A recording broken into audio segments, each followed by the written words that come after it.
নরেন্দ্র মোদী অমিত শাহকে ভারতের মানুষ এমন মার মারবে, এমন পেছন পেটাবে, ওদের ভারত থেকে তাড়াবে, এছাড়া কোনো রাস্তা নেই।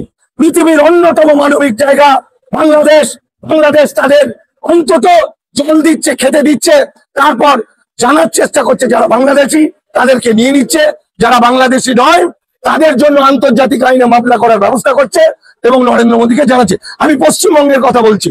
পশ্চিমবঙ্গে এই যে প্রচার করছে, উদ্বাস্তুরা ধাই ধাই করে নাচছে, এটা মুসলমানদের হচ্ছে, মুসলমানদের হচ্ছে, হিন্দুদের হচ্ছে, হচ্ছে না, এটা সম্পূর্ণ মিথ্যা কথা। আমার কাছে ডকুমেন্ট আছে, এই দেখুন, এই ভিডিওটা আপনাদের সবাইকে দিয়ে দেবো। এখানে বলা হচ্ছে যে একটা জায়গায় 40 জনকে পুশব্যাক করা হয়েছে, মারধর করে পিটিয়ে তাড়ানো হয়েছে। এই 40 জনের মধ্যে 29 জন হিন্দু।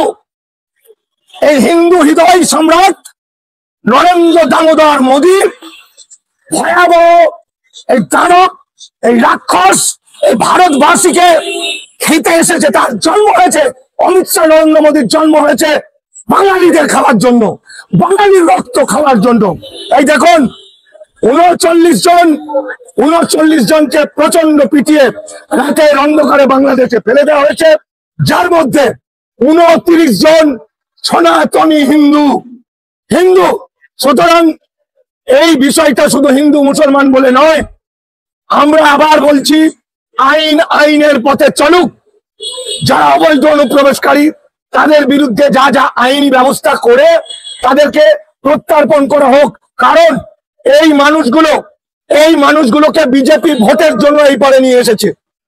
বাংলাদেশিরা ইদানিং যে বেড়ে গেছে এখানে আসা, তার কারণ শুভেন্দু অধিকারী মিথ্যা করে চিৎকার করে বলেছিল বাংলাদেশের মানুষ সেখানে মুসলমানদের দ্বারা অত্যাচারিত হচ্ছে, 1 কোটি মানুষ যদি চলে আসে আমরা তাদের আশ্রয় দেব। এই কারণে মনের আবেগে বহু মানুষ এপারে চলে আসে। যারা চলে এসছে সকলকেই ধরে নিয়েছে, সকলকেই ধরে নেবে। মেয়ে হলে এদের নৃশংসভাবে গ্যাংরেপ করছে, অত্যাচার করছে।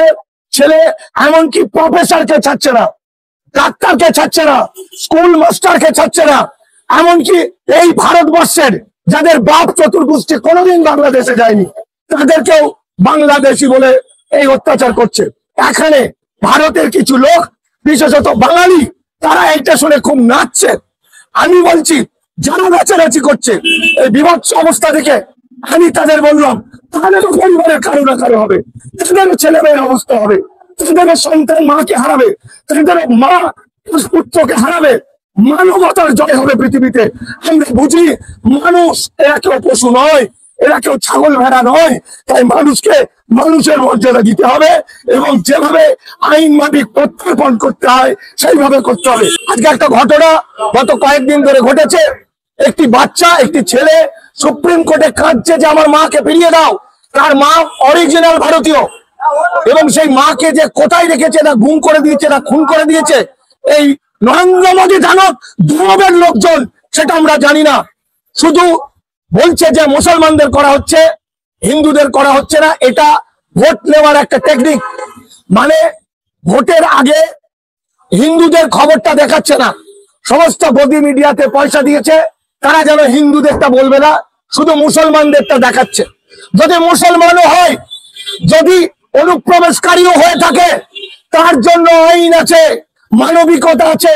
সবচেয়ে বড় কথা, দুনিয়ায় এরা মানুষ। সুতরাং মানুষকে বিভৎস ভাবে, অন্যায় ভাবে মেয়েদের ইজ্জত নিয়ে টানাটানি করে, তাদেরকে গ্যাং রেপ করে, তাদেরকে মারধর করে, অপরদক্ষহীন হয়ে শুধুমাত্র একটা দেশে ছুড়ে দিয়ে পালিয়ে আসাটা কোনো এই ভারত আমরা চিনি না।